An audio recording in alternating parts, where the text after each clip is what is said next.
পুনৰ স্বাগতম SCERT কেলেংকাৰীত জড়িত আৰু দুজনক গ্ৰেপ্তাৰ কৰা হৈছে বেনিন দলে আৰু ৰাজীৱ কাকতিক গ্ৰেপ্তাৰ কৰিছে CM ভিজিলেন্সে দুয়োকে স্বাস্থ্য পৰীক্ষাৰ বাবে লৈ যোৱা হৈছে ধীৰেনপাৰা স্বাস্থ্য কেন্দ্ৰলৈ SCERT কেলেংকাৰীত জড়িত মুঠ 21 জনক এতিয়ালৈকে গ্ৰেপ্তাৰ কৰা হৈছে এই পৰ্যন্ত ব্ল্যাকমেইলিং কৰা মুঠ 11 জনক গ্ৰেপ্তাৰ কৰিছে CM ভিজিলেন্সে নতুন নতুন তথ্যবোৰ সন্মুখলৈ আহি আছে SCERT কেলেংকাৰী সন্দৰ্ভত ইতিমধ্যে বহু সাংবাদিক আৰু RTI কৰ্মীক কৰায়ত্ব কৰা হৈছিল তাৰ মাজতে বেনিন দলে আৰু ৰাজীৱ কাকতিকো গ্ৰেপ্তাৰ কৰিছে CM ভিজিলেন্সে আজিৰ দিনটোৰ খবৰ আৰু দুজনক গ্ৰেপ্তাৰ কৰা হৈছে এই SCERT কেলেংকাৰী সন্দৰ্ভত আৰু যি দুজনক আজি গ্ৰেপ্তাৰ কৰা হৈছে দুয়োকে স্বাস্থ্য পৰীক্ষাৰ বাবে লৈ যোৱা হৈছে ধীৰেনপাৰা স্বাস্থ্য কেন্দ্ৰলৈ SCERT কেলেংকাৰীত জড়িত মুঠ 21 জনক গ্ৰেপ্তাৰ কৰা হৈছে এই পৰ্যন্ত ব্ল্যাকমেইলিং কৰা মুঠ 11 জনক গ্ৰেপ্তাৰ কৰিছে CM ভিজিলেন্সে শেৱালী দেৱী শৰ্মা সহিতে আন মাষ্টাৰমাইণ্ডক গ্ৰেপ্তাৰ কৰাৰ বাহিৰেও যিসকলে ব্ল্যাকমেইলিং কৰিছিল শেৱালী দেৱী শৰ্মাক তেওঁলোককো কৰায়ত্ব কৰা হৈছে SCERT কেলেংকাৰী সন্দৰ্ভত নতুন নতুন তথ্য এতিয়া সন্মুখলৈ আহিব ধৰিছে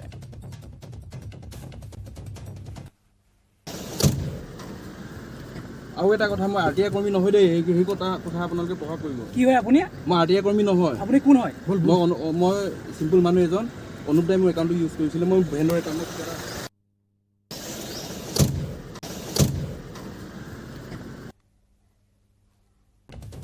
আমাৰ জ্যেষ্ঠ সাংবাদিক ঋত্বিক কৌশিক আছে ফোন লাইনত ঋত্বিক এই বেনিন দলে বোলাজনে গ্ৰেপ্তাৰ কৰি নিয়াৰ পৰত কি কথা কৈ গ'ল বাৰু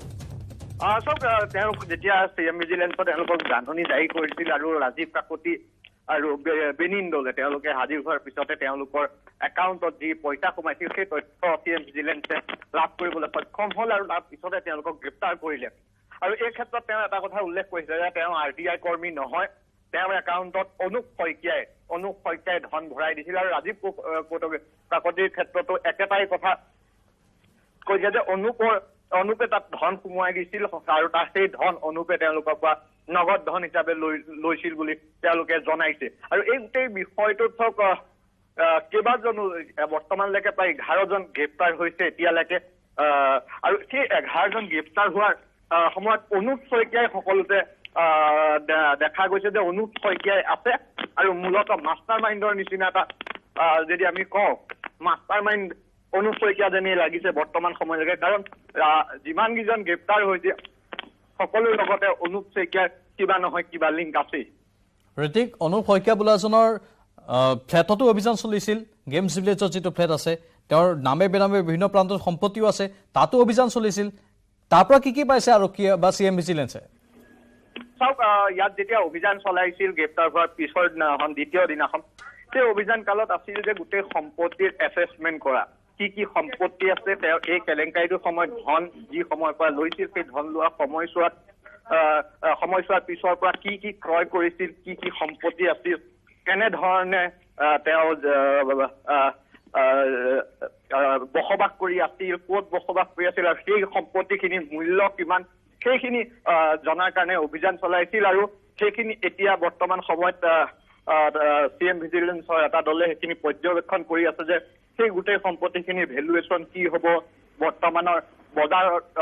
বজাৰৰ মূল্য কি আৰু আনহাতে চৰকাৰী মূল্য কি হ'ব পাৰে এই গোটেইখিনি এতিয়া পৰীক্ষা কৰি থকা হৈছে অকল অনুপ শইকীয়া নহয় কালি ৰবিজিত গগৈ আৰু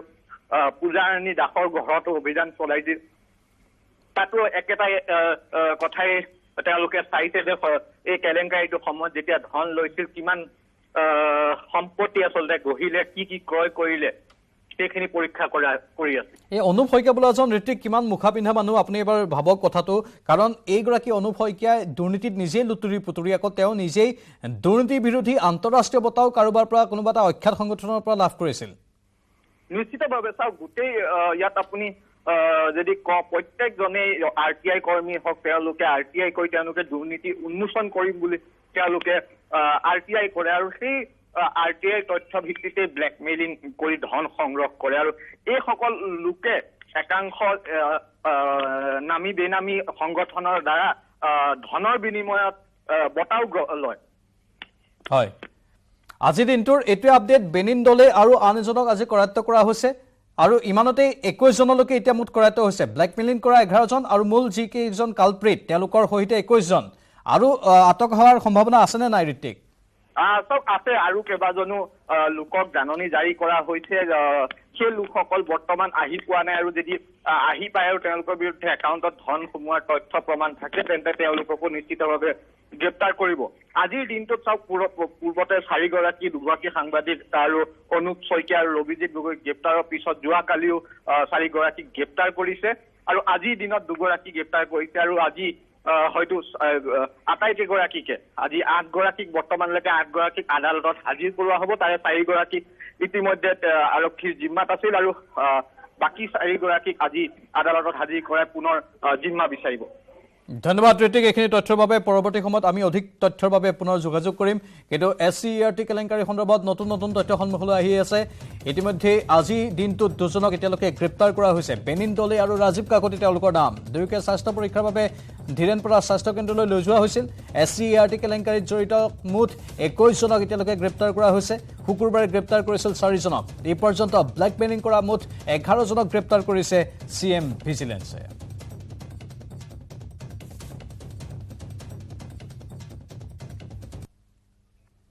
বাতৰি দেখি সময় হৈছে বাণিজ্যিক বিৰতিৰ।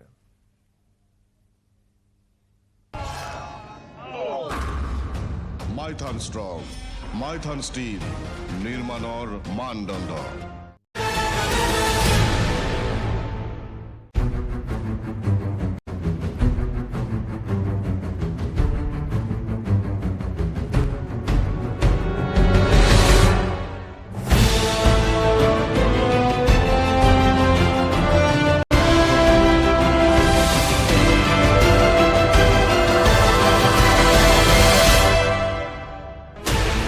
Sixteen channels, 15 languages, 26 states, 1,200 plus reporters, 67 plus crore viewers. India's largest news network, News 18 Network.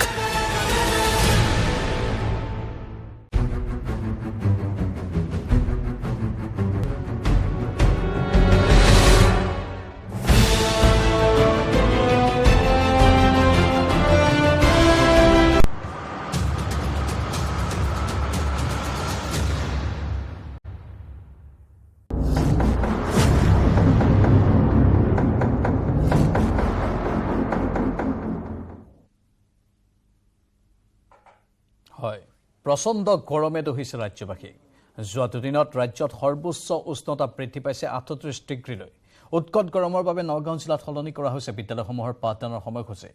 পুৱা 9:30 বজাৰ পৰিৱৰ্তে এতিয়া পুৱা 7:30 পৰা আৰম্ভ হৈছে বিদ্যালয়ৰ পাঠদান। এয়া হৈছে প্ৰচণ্ড গৰমৰ ফলত বিদ্যালয়ৰ শিক্ষাত পৰা প্ৰভাৱৰ খবৰ।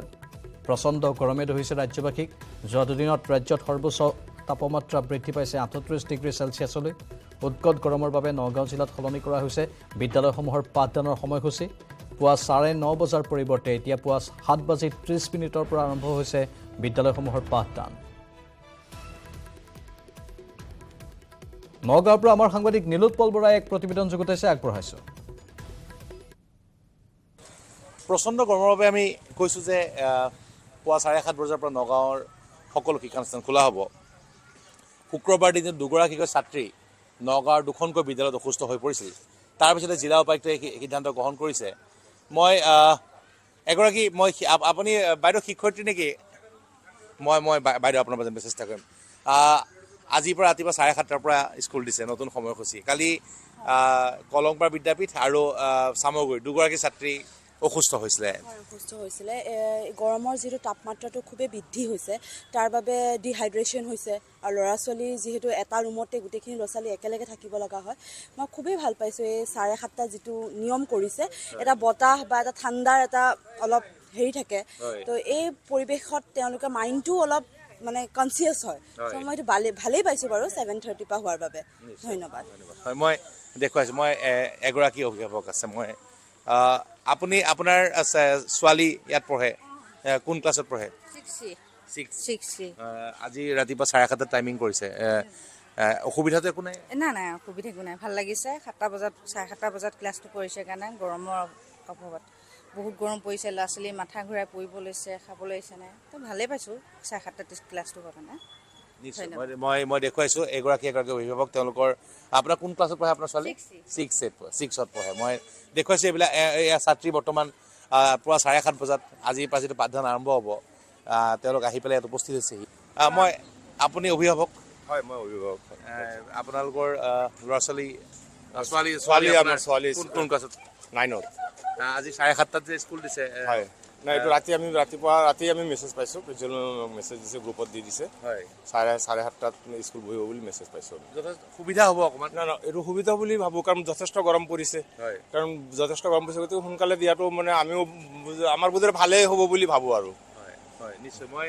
এখন দেখুৱাইছোঁ এয়া বৰ্তমান নগাঁৱৰ চৰকাৰী বালিকা উচ্চতৰ মাধ্যমিক বিদ্যালয় মই দেখুৱাইছোঁ বৰ্তমান পুৱা যি 7:30 বজাৰ পৰা ইয়াত পাঠদান আৰম্ভ হ'ব আৰু দিনৰ যি যি এম.ই. যিটো খাপ আছে এম.ই. খাপটো 12:45 বজাত আৰু হাইস্কুল আৰু হায়াৰ ছেকেণ্ডেৰী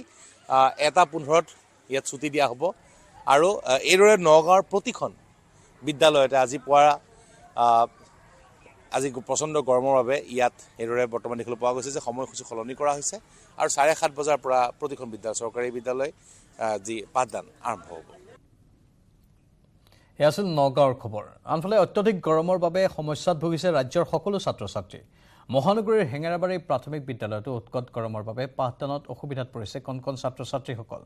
পুৱাই বিদ্যালয় আৰম্ভ কৰিবলৈ চৰকাৰলৈ আহ্বান জনাইছে অভিভাৱকসকলে আমাৰ সাংবাদিক ভাস্কৰ জ্যোতি শইকীয়াৰ এক প্ৰতিবেদন আছে আগবঢ়াইছোঁ আৰু সেই প্ৰতিবেদন আগবঢ়াই বিদায় লৈছোঁ এতিয়া বাতৰিৰ পৰা কিছু সময়ৰ পাছতে লৈ আহিম পৰৱৰ্তী বাতৰি নমস্কাৰ যি সমগ্ৰ ৰাজ্যত প্ৰচণ্ড গৰম পৰিছে প্ৰচণ্ড গৰমৰ বাবে ৰাজ্যখনৰ যি শিক্ষানুষ্ঠান আছে বিদ্যালয়সমূহ আছে বিদ্যালয়সমূহ যি চলাই নিয়াৰ ক্ষেত্ৰত যথেষ্ট অসুবিধাৰ সন্মুখীন হৈছে ছাত্ৰ ছাত্ৰীসকলে যথেষ্ট অসুবিধাৰ সন্মুখীন হৈছে পঢ়াৰ ক্ষেত্ৰতেই হওক বা তেওঁলোকে প্ৰাতঃ যি ৰাতিপুৱা যি তেওঁলোকৰ মৰ্ণিং এছেম্বলি হয় সেই এছেম্বলিৰ ক্ষেত্ৰতে হওক যথেষ্ট ধৰণৰ অসুবিধাৰ সৃষ্টি হৈছে বা পঢ়াৰ ক্ষেত্ৰত বা বিভিন্ন খোৱা বোৱাৰ ক্ষেত্ৰতে ছাত্ৰ ছাত্ৰীসকলে যথেষ্ট অসুবিধাৰ সন্মুখীন হৈছে আমাৰ লগত 1 নং হেঙেৰাবাৰী প্ৰাথমিক স্কুলৰ প্ৰধান শিক্ষয়িত্ৰী আছে আমি প্ৰধান শিক্ষয়িত্ৰী ওচৰলৈ পোনপটীয়াকৈ যাবলৈ যত্ন কৰিম যে বিদ্যালয়খনত কেনেকুৱা ধৰণৰ অভাৱ হৈছে বা কেনেকুৱা ধৰণৰ অসুবিধা হৈছে বাইদেউ ছাত্ৰ ছাত্ৰীসকলৰ ক্ষেত্ৰত যিহেতু কণ কণ ছাত্ৰ ছাত্ৰীসকল আছে বহু সৰু সৰু ছাত্ৰ ছাত্ৰীসকলে ইয়াত অধ্যয়ন কৰি আছে তেওঁলোকৰ ক্ষেত্ৰত কেনেকুৱা ধৰণৰ অসুবিধা নমস্কাৰ মই 1 নম্বৰ হেঙেৰাবাৰী প্ৰাথমিক বিদ্যালয়ৰ প্ৰধান শিক্ষয়িত্ৰী আমাৰ অসুবিধাটো কৈছোঁ আৰু আমাৰ এনেকুৱা উৎকট গৰম দিছে মানে ৰাতিপুৱা আমি আহি সৰু সৰু ল'ৰা ছোৱালীবিলাকক লৈ মানে প্ৰাতঃসভাটো সম্পূৰ্ণ কৰিবই নোৱাৰোঁ বেছিভাগ ল'ৰা ছোৱালী গৰম লাগি 2-3টা ল'ৰা ছোৱালী মাথা ঘূৰাই দিয়ে তেওঁলোকে মানে পৰি গৈছে সেনেকৈ তাৰপিছতে প্ৰাৰ্থনা সভাটো আমি আধাতে সমাপ্ত কৰিব লগা হয় ক্লাছৰুমতো বহুত দিগদাৰ আমাৰ বহুত ল'ৰা ছোৱালী মানে আমি 5টাকৈ বহাইছিলোঁ 5জনকৈ এতিয়া মানে 5জনকৈতো নোৱাৰোঁ বহাব ইমানেই গৰম পায় তেওঁলোকে লিখা মেলা বহুত দিগদাৰী পাইছে আৰু 1 তাৰিখৰ পৰা আমাৰ পৰীক্ষা প্ৰথম মাহিলী মূল্যায়ন আৰম্ভ হৈছে এই পৰীক্ষাটো মানে তেওঁলোকে ভালকৈ পঢ়িব পৰা নাই ভালকৈ লিখিব পৰা নাই মানে ল'ৰা ছোৱালীৰ প্ৰচণ্ড অসুবিধা হৈছে বাইদেউ ধন্যবাদ জনাইছোঁ আমাৰ সৈতে যিসকল ছাত্ৰ ছাত্ৰী আছে ছাত্ৰ ছাত্ৰীসকলে অভিভাৱক আমাৰ সৈতে উপস্থিত আছে আমি এগৰাকী অভিভাৱকৰ ওচৰলৈ যাবলৈ যত্ন কৰিছোঁ এইটো চিন্তাৰ বিষয় হৈ পৰিছে এইটো চাব লাগিব মানে কি অকল গৰমটো নহয় ৱেডাৰটো মানে ইমান চেঞ্জ হৈ গৈছে ন চেঞ্জ হৈ যোৱাৰ বিনিময়ত এতিয়া ল'ৰা ছোৱালী সৰু ল'ৰা ছোৱালীবিলাক আনা নিয়া কৰা ৰাস্তাতে কিবা মাথা ঘূৰোৱা কিবা হোৱা সেনেকুৱা পৰিস্থিতি দেখাও পাই আছোঁ আমি ওচৰতে থাকোঁ স্কুলৰ ওচৰতে থাকোঁ প্লাছ আপোনাৰ কি কয় এই গৰম বন্ধটো ইফাল কৰিব লাগিব আৰু পাৰিলে এমাহ ইফালে আগুৱা পিছা অলপ কৰি দিব পাৰিলে ভাল বহুত অসুবিধা হৈছে মোৰ ল'ৰাটো এতিয়া মোৰ ল'ৰা বুলিয়ে নহয় গোটেই স্কুলৰ ষ্টুডেণ্টখিনিয়ে মোৰ ল'ৰা ছোৱালী তেওঁলোক স্কুলত আহোঁতে ঘৰৰ পৰা যেতিয়া কাপোৰ কানি পিন্ধাই ন সেইটো এনেকুৱা ভয় লাগে ৰাস্তাতে মূৰ ঘূৰাই